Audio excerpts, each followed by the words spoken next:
Hi friends, I Mahesh, educator and Unacademy యాప్ని ఫ్రీగా download చేసుకోండి.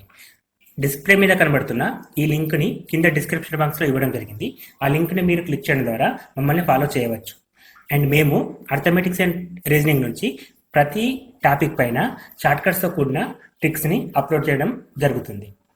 ఛానల్ యొక్క అప్డేట్స్ని పొందాలనుకుంటే సబ్స్క్రైబ్ బటన్ పైన క్లిక్ చేయండి, పక్కనున్న బెల్ ఐకాన్ పైన క్లిక్ చేయండి. 1:8, 4:what అని చెప్పి ఇచ్చాను.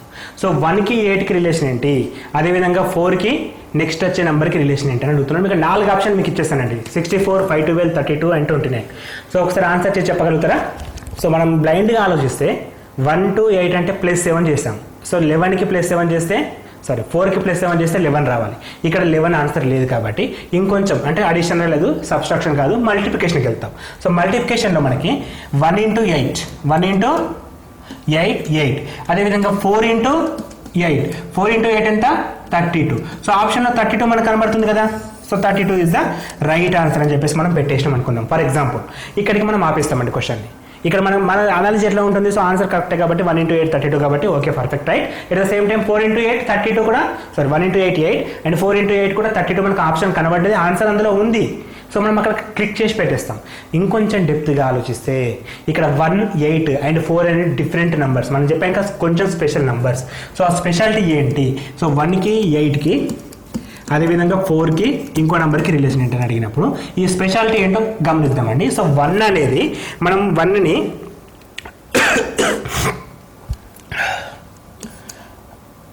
1 స్క్వేర్ రాస్తున్నా అండి, 1 స్క్వేర్ రాస్తున్నా.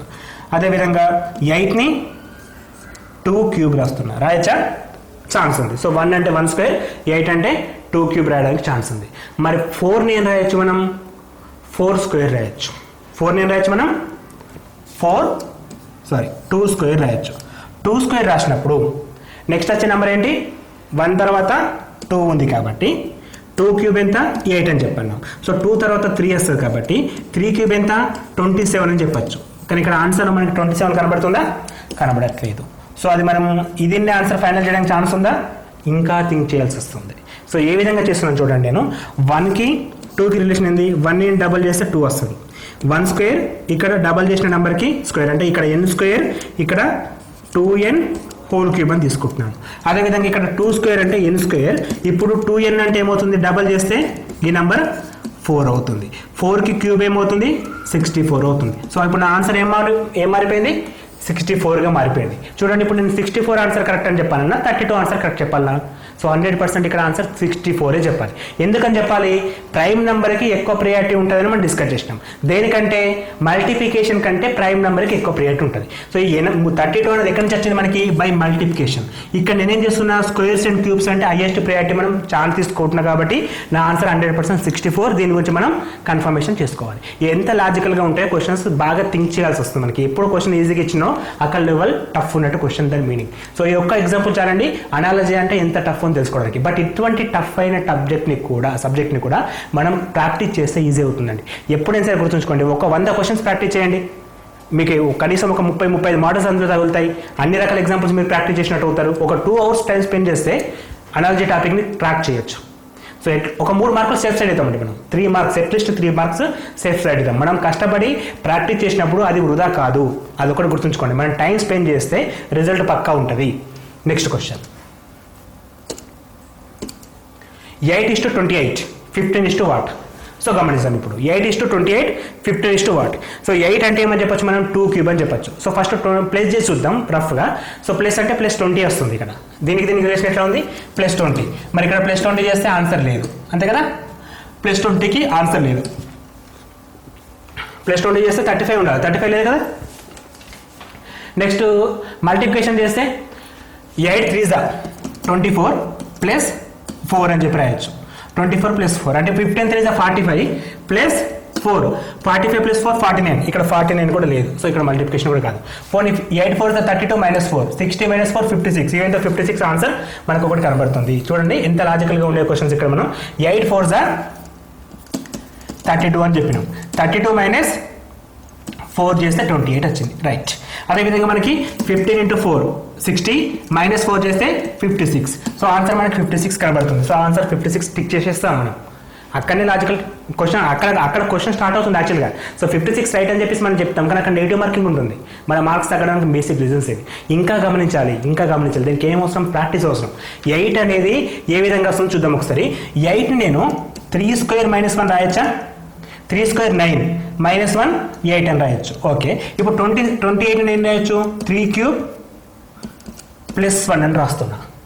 సో ఒకటి ఏంటంటే 3 n² - 1 n³ + 1. సో లాజికల్గా కరెక్టే కదా, n² - 1 n³ + 1. సో అదేవిధంగా ఇక్కడ 15 కూడా నేను 4² - 1 రాయొచ్చు. సో నెక్స్ట్ వచ్చిన నెంబర్ ఏమైతే అప్పుడు 4³ + 1 అవుతుంది. సో 4³ ఎంత?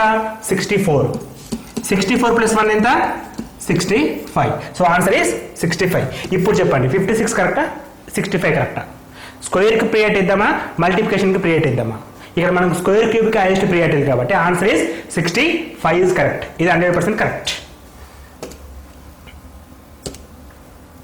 Next question, 72, 18, 56 and what?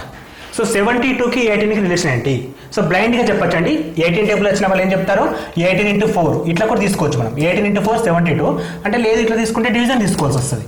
72/4 తీసుకున్నాం అనుకో, మనకు ఆన్సర్ ఎంత వస్తుంది? 18 వస్తుంది. అప్పుడు 56/4 తీసుకుంటే మనకు ఆన్సర్ ఎంత రావాలి? 14 రావాలి. 14 4 56. ఇక్కడ 14 అనేది మనకు ఆప్షన్లో లేదు. సో 14 కరెక్ట్ కాదనమాట. అంటే మనం తీసుకున్న అబ్జర్వేషన్ తప్పు. సో మనకి వన్స్ స్క్వేర్ తోటి రాలేదు, మల్టిప్లికేషన్తో రాలేదు. ఈవెన్ స్క్వేర్తో చూద్దామంటే 72 అనేది ఎక్కడ స్క్వేర్ లేదు మనకి. 18 అనేది కూడా రిలేటివ్లీ స్క్వేర్స్ కనబడట్లేదు మనకి. 56 కూడా రిలేటివ్ స్క్వేర్ కాదు. ఎప్పుడైనా సరే ఇంతకుముందు క్వశ్చన్లో మనకి రిలేటివ్ స్క్వేర్స్ కనబడ్డాయి. సో 28 అనే నెంబర్ ఫర్ ఎగ్జాంపుల్ తీసుకుందామండి. ఇంతకుముందు క్వశ్చన్ తీసుకుంటే మనకి రిలేటివ్ స్క్వేర్స్ ఇక్కడ 9 and 8 అంటే 2³ అనొచ్చు, 3² - 1 అనొచ్చు. అదేవిధంగా 28 అంటే 5² + 3 అని చెప్పనొచ్చు. దగ్గర సంబంధం ఉండడం అనమాట. అంటే 3³ - 1 + 1 అన్నాం. ఇక్కడ 6² అంటే 4² - 1 అంటే మనకి స్క్వేర్స్ క్యూబ్స్ ఉన్నాయి కదా, వాటికి ప్లస్ మైనస్ చేసినప్పుడు వచ్చే నెంబర్స్ కూడా మనకి ఇంపార్టెంట్. వాటిని కూడా మనం ఎప్పుడు నోటెడ్ ఉంచుకోవాలి. సో ఇప్పుడు మన క్వశ్చన్ వచ్చేసి మల్టిప్లికేషన్ డివిజన్ మెథడ్ వర్కౌట్ కాలేదు, అడిషన్ వర్కౌట్ కాలేదు. మరి నెక్స్ట్ టైం ట్రై చేద్దాం అంటే కొంచెం ఇటువంటి ఇక్కడ మనం ఎక్కడ ట్రిక్స్ లేవండి దీనికి. ఇప్పుడు 7 to 1 ఉంది. 7 + 2 తీసుకుంటే ఎంత వస్తుందండి? 9 వస్తుంది. 9 into 2 చేసినప్పుడు మనకి 18 వస్తుంది. సో ఈ 18 ఇక్కడ ఉందన్నమాట. సో సేమ్ లాజిక్ మనకి అప్లికేబుల్ అవుతుందో చెక్ చేద్దాం. ఇప్పుడు 5 + 6 which is equal to 11. 11 into 2 equal to 22. So 22 is there. So answer is 22 అని చెప్పి తీసుకోవచ్చు. సో లాజికల్గా ఎంత ఇంపార్టెంట్ ఉంటుందో ఈ యొక్క వీడియోతో మీకు అర్థమైపోతుందండి. సో రీజనింగ్ అనేది చాలా ఇంపార్టెంట్. దట్లో లాజికల్ మనకి అనాలజీ అనేది చాలా టఫెస్ట్ మోడల్ అండి. సో ఇవి చేయాలంటే ప్రాక్టీస్ మాత్రమే మనకి సేవ్ చేస్తుంది. సో ఇక్కడ మనకి ఎట్లా ఆన్సర్ ఇప్పుడు 7 + 2 9, 9 into 2 18. అదేవిధంగా 5 + 6 11 into 2 22 అనేది correct answer. So 22 as right answer. Next question, 123 6 345 equal to what? So ఎటువంటి క్వశ్చన్స్ని చూడగానే మనకి ఒక ఐడియా పర్ఫెక్ట్ రావాలండి. ఏ విధంగా అంటే నంబర్స్ ఇట్లా ఉన్నప్పుడు కామన్గా ఆన్సర్ రాదు. అంటే మల్టిప్లికేషన్, డివిజన్, ప్రైమ్ నెంబర్స్ తోటి పని కాదు. సో నంబర్స్ని ఇంటర్నల్ రిలేషన్స్ సెర్చ్ చేయాలి. ఇంటర్నల్ రిలేషన్స్ అంటే ఇప్పుడు మనకి 1 2 3 ఉంది. అంటే 1 + 2 + 3 చేసినప్పుడు 6 వస్తుందండి. సో ఇది ఒక లాజిక్ మనకు దొరికింది. 1 + 2 + 3 = 6. అదేవిధంగా మనం ఇక్కడ ఏం చేయాలి? మళ్ళీ 3 + 4 + 5 అని చేయాలి. 3 + 4 7, 7 + 5 12. మనకి ఇక్కడ ఆన్సర్ 12 ఉందా? ఎగ్జాక్ట్గా లేదండి. సపోజ్ ఉంది అనుకుంటే అది కరెక్ట్ అవుతుంది అనుకుందాం. అది అడిషన్ ప్రకారం. నేను ఇంకొంచెం లాజికల్గా ఏం చేస్తున్నానంటే 1 into 2 into 3 చేస్తున్నాను. 1 into 2 into 3 = 6 అని వస్తుంది. అదేవిధంగా ఇప్పుడు మనకి 3 into 4 into 5 చేయాలన్నమాట. So 3 4s 12, 12 into 5 60. So answer 60 మనకు ఉందా? ఇక్కడ ఉందండి. సో ఆన్సర్ 60 అని చెప్పి టిక్ చేయాల్సి వస్తుంది. ఈవెన్ దో 12 అక్కడ ఉన్నప్పటికీ కూడా 60 అనేది కరెక్ట్. సో 12 అక్కడ లేదు కాబట్టి ఆల్వేస్ 60 కరెక్ట్. సో 12 ఉంటే కూడా 60 తీసుకోవాలి మన ఆన్సర్. చాలా జాగ్రత్తగా గమనించాల్సిన విషయం. సో ఎట్లా ఉంటుందంటే ఈ రిలేషన్ ఎలా ఉందో ఈ రిలేషన్ అలాగే ఉంటుంది. దాన్ని మనం అనాలజీ, సమరూపత అని చెప్పేసి అనడం జరుగుతుంది. ఇదంతా కూడా నంబర్ టైప్స్ అండి. ఈ నంబర్ టైప్స్లో నెక్స్ట్ మోడల్ వచ్చేసి, and this is one important అండి, 12:72, 14:వాట్ అని ఉంది. సో 12కి 72కి రిలేషన్ ఏంటి? ఫస్ట్ మనకు ఆ విషయం తెలియాలి. సో 12 6 72 బ్లైండ్గా చెప్పేయచ్చు. 12 6 72 అని చెప్తాం. సో అదేవిధంగా 14 6 84. So 84 is there or not? There is no 84. So 84 అక్కడ మనకి లేదు. అక్కడ 84 లేనప్పుడు మన లాజిక్ అజంప్షన్ అనేది తప్పు అయిపోయింది. సో నెక్స్ట్ అజంప్షన్కి వెళ్ళిపోవాలి. సో నెక్స్ట్ అజంప్షన్లో ఇప్పుడు మనం 1 + 2 అంటే 3 వస్తుంది. సో 9 అంటే రిలేషన్ లేదు, మరి ఇంకా థింక్ చేయాల్సి వస్తుంది. సో 1 + 2 కాదు, 12 6 కాదు, మనకి ఇంకొంచెం షార్ప్గా థింక్ చేస్తే 12² ఎంత? 144 బై 2 ఎంత? 72. ఒక లాజిక్ దొరికింది. సో 12² ఎంత? 144 బై 2 ఎంత? 72. అంటే ఇప్పుడు స్క్వేర్స్ క్యూబ్స్ పైన ఎంత గ్రిప్ ఉండాలో గమనించండి. అదేవిధంగా 14² మనకి స్క్వేర్స్ రావాలని చెప్పి ఫస్ట్ వీడియో క్లియర్గా చెప్పాను నేను. 30 స్క్వేర్స్, 15 క్యూబ్స్, తర్వాత మనకి నంబర్స్ పైన గ్రిప్ అంటే ఆల్ఫాబెట్స్ ప్రకారం A for 1, B for 2, C for 3 అనే విషయాలు తెలిసినప్పుడు మాత్రమే మనం రీజనింగ్ క్వశ్చన్స్ కరెక్ట్గా అటెంప్ట్ చేయగలుగుతాం. లేదంటే టైం తీసుకుంటుంది. ఇంటికి క్వశ్చన్ పేపర్ ఇస్తే మీరు అందరు చేస్తారండి, నో డౌట్. కానీ అక్కడ క్వశ్చన్ చేయడం ఇంపార్టెంట్. ఆ టైం లోపల డిఫరెంట్ క్వశ్చన్స్ని మీరు అటెంప్ట్ చేస్తారు. సో అక్కడ మీ థాట్స్ ఇంప్రూవ్ కావాలంటే మీకు సబ్జెక్ట్ రావాల్సిందే. అంటే మీరు కష్టపడి చదివినప్పుడు మాత్రమే ఆ థాట్స్ మీకు వస్తాయి. సో 14² ఎంత? 196 బై 2 చేసి ఎంత వస్తుంది? మళ్ళీ 98. ఎందుకంటే ఇక్కడ మనం ఏం చేసినాం? 12² బై 2. ఇక్కడ కూడా 14² by 2 which is equal to 98. So 98 అనేది ఇక్కడ ఆన్సర్ ఉంది కాబట్టి ఆన్సర్ ఈజ్ 98 అని చెప్పి తీసుకోవాలి. So answer is 98. Next question. ఇక్కడ మనం వర్డ్ టైప్ కట్ చేసినామండి. సో ఫస్ట్ మనం నంబర్ టైప్ చూసాం కదా. సో నంబర్ టైప్లో ఎటువంటి లాజిక్స్ అయితే ఫాలో అయినామో లెటర్ టైప్లో కూడా సేమ్ లాజిక్స్ ఫాలో అవుతాం. అక్కడ ఎటువంటి ప్రాబ్లం లేదు. లెటర్ టైప్లో కూడా సేమ్ లాజిక్స్ ఫాలో అవుతాం. ఈ వర్డ్ టైప్ చెప్పడానికి ముందుకు చిన్న క్లూ చెప్తున్నాను, గుర్తుంచుకోండి. లెటర్ టైప్లో ఎట్లా ఉంటుందంటే మనకి alphabets important. A B C D E F G H I J K L M. ఇక్కడికి మనకి 13 అయిపోతాయండి. ఆల్ఫాబెట్స్ ఎట్లా ఉంటాయంటే మొత్తం 26 ఉంటాయి, అందులో 13 రాస్తాను. కింద వచ్చేసి N O P Q R S T U V W X Y Z. ఇది 26 అండి. ఇది 14 తోటి స్టార్ట్ అవుతుంది. సో మనకు అన్నిటికీ కూడా నంబర్స్ ఉంటాయి. 2 3 4 5 6 7 8 9 10 11 12 14 15 16 17 18 19 20 21 22 23 24 అండ్ 25. సో మనకి మొత్తం 26 నెంబర్స్ ఉంటాయండి, లెటర్స్ ఉంటాయి. ఈ లెటర్స్ ప్రతి దానికి కూడా మీకు నోటెడ్ ఉండాలి. ఫర్ ఎగ్జాంపుల్ M అంటే 13 గుర్తుకు రావాలి, 13 అంటే M గుర్తుకు రావాలి. R అంటే 18 గుర్తుకు రావాలి, 18 అంటే R గుర్తుకు రావాలి.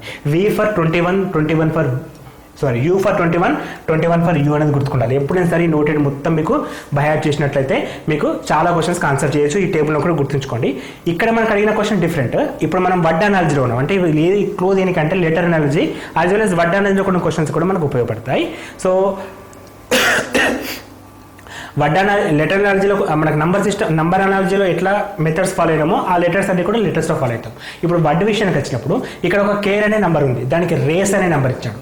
సోర్ అనే లెటర్కి వర్డ్కి ఇంకో ఆన్సర్ ఏంటని అడుగుతున్నాడు. సో కేర్కి రేస్కి రిలేషన్ ఏంటి? సో లాజికల్గా కేర్కి రేస్కి ఎటువంటి రిలేషన్ ఉండదు. కానీ ఇక్కడ మనం కొంచెం గమనిస్తే లెటర్స్ చూడండి సేమ్ ఉన్నాయి. R A C and E for E. Positions గమనిద్దాం. ఇక్కడ C అంటే ఎంత? 1. A అంటే ఎంత అండి? 2. R అంటే 3 అండ్ E అంటే 4. మరి సెకండ్ కేసులో ఏమైపోయినాయి? రేర్ అంటే ఫస్ట్ది 3 తోటి స్టార్ట్ అయింది, సెకండ్ ఇది A అంటే వచ్చేసి 2 తోటి స్టార్ట్ అయింది, అండ్ C అంటే 1 4. సో మనకి 1 2 3 4 ఏమై ఇట్లా చేంజ్ అయిపోయింది, మనకి 3 2 1 4గా చేంజ్ అయిపోయింది. అంటే ఇక్కడ ఉన్న 3 నంబర్స్ రిటర్న్ అయిపోయి లాస్ట్ నెంబర్ యాస్టిస్గా ఉంది. సో అదేవిధంగా ఇక్కడ ఉన్న 3 నంబర్స్ రిటర్న్ చేయాలి. రిటర్న్ చేస్తే AOS లాస్ట్ నెంబర్ యాస్టిక్ రాస్తే AOSR అనేది ఆన్సర్. AOSR ఎంత లాజికల్ అంటే చాలా సింపుల్ అండి, చిన్నపిల్లలు చేసినట్టే ఉంటాయి, కాకపోతే తెలియడం ఇంపార్టెంట్.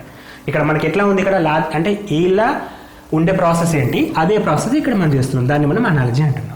సో ఇక్కడ మనకు ఆ లాజిక్ ఏంటంటే ఫస్ట్ 3 నెంబర్స్ని రిటర్న్ రాసేసి లాస్ట్ నెంబర్ యాస్టిక్ రాసాడు. సో అదే లెటర్ని మనం అక్కడ కూడా ఇంప్లిమెంట్ చేస్తున్నాం. ఈ టేబుల్ అనేది చాలా ఇంపార్టెంట్. ఈ టేబుల్ మీరు గుర్తుంచుకుంటే ఆన్సర్స్ అన్ని చేయగలుగుతారు. Next and last question. Rail is to ZIOR ఎగ్జామ్కి ఏంటని అడుగుతున్నాడు. సో ఇక్కడ మనకి రైల్కి జైర్కి ఇక్కడ క్లియర్గా చూడండి, ఇక్కడ Z అనేది వచ్చింది, ఇలా Z లేదు. R ఉంది కానీ O లేదు, I ఉంది కానీ వేరే నెంబర్స్ లేవు. అంటే కొన్ని నెంబర్స్ సేమ్ ఉన్నాయి, కొన్ని నెంబర్స్ డిఫరెంట్గా ఉన్నాయి. సో ఇప్పుడు మనకి ఇంత ముందుకు చెప్పిన టేబుల్ ఉంది కదా, ఇక్కడ మనం ఈ లాస్ట్ది ఇది మనకు చాలా ఉపయోగపడుతుంది అనమాట. ఇది చాలా ఉపయోగపడుతుంది. ఇక్కడ మనకి చూడండి ఒకసారి ఈ క్వశ్చన్లో, ఆ క్వశ్చన్ ఇక్కడ రాసేసుకుందాం. ఓకేలే, అక్కడనే ఉండండి. So A R Z I. ఏకి అపోజిట్ ఏముంటుంది? జెడ్ ఉంటుంది. ఆర్కి అపోజిట్ ఏముంటుంది? ఐ ఉంటుంది. అంటే ఫస్ట్ రెండు నెంబర్స్కి అపోజిట్ నెంబర్స్ వచ్చేసినాయి ఇక్కడ మనకి. అపోజిట్ నెంబర్ అంటే ఏ ఫర్ ఇక్కడ ఉండే నెంబర్కి ఇక్కడ జెడ్ వచ్చింది, ఇక్కడ ఉండే నెంబర్కి అపోజిట్లో ఇక్కడ ఐ వచ్చింది. అదేవిధంగా ఐఎల్కి అపోజిట్లో ఎల్కి అపోజిట్లో ఆర్ ఉంది, ఐకి అపోజిట్లో ఓ ఉంది. అంటే మనకి అపోజిట్ నెంబర్స్ వచ్చినాయి. సో ఫస్ట్ ఏఎక్స్ తీసుకుంటే ఎక్స్కి అపోజిట్లో ఏమొస్తుందంటే మనకి సి వస్తుంది, ఈకి అపోజిట్లో వి వస్తుంది. అంటే ఫస్ట్ టూ లెటర్స్ అంటే సివి తీసుకోవాలి. అదేవిధంగా ఏఎంకి ఎంకి అపోజిట్ ఏమొస్తుంది మనకి? ఎన్ వస్తుంది, ఏకి అపోజిట్లో జెడ్ వస్తుంది. So N Z is answer. C V N Z is answer. ఇది వర్డ్ అనాలిసిస్ అండి. సో ఇక్కడ మనకి 3 రకాల అనాలిసిస్ ఉంటాయి. ఈ వీడియోస్ అనేటివి అన్ని రకాల కాంపిటేటివ్ ఎగ్జామ్స్కి ఉపయోగపడతాయి కాబట్టి వీలైనంత వరకు మీ ఫ్రెండ్స్కి షేర్ చేయండి. అండ్ ఫేస్బుక్లో కానీ వాట్సాప్లో కానీ షేర్ చేస్తూ ఉండండి. అండ్ థ్యాంక్స్ ఫర్ వాచింగ్ అండి. ఫస్ట్ ఆఫ్ ఆల్ ఎవరైనా మా ఛానల్ని సబ్స్క్రైబ్ చేసుకోకపోతే please do subscribe and notification బెల్ని క్లిక్ చేయండి. అది క్లిక్ చేయడం ద్వారా ఏంటంటే మేము పెట్టే ప్రతి వీడియో కూడా మీకు నోటిఫికేషన్ లోపల అందడం జరుగుతుంది. అండ్ ఈ వీడియోస్ని మాక్సిమం షేర్ చేయడానికి ట్రై చేయండి. Thanks for watching. Thank you అండి. And all the best for your exam అండి.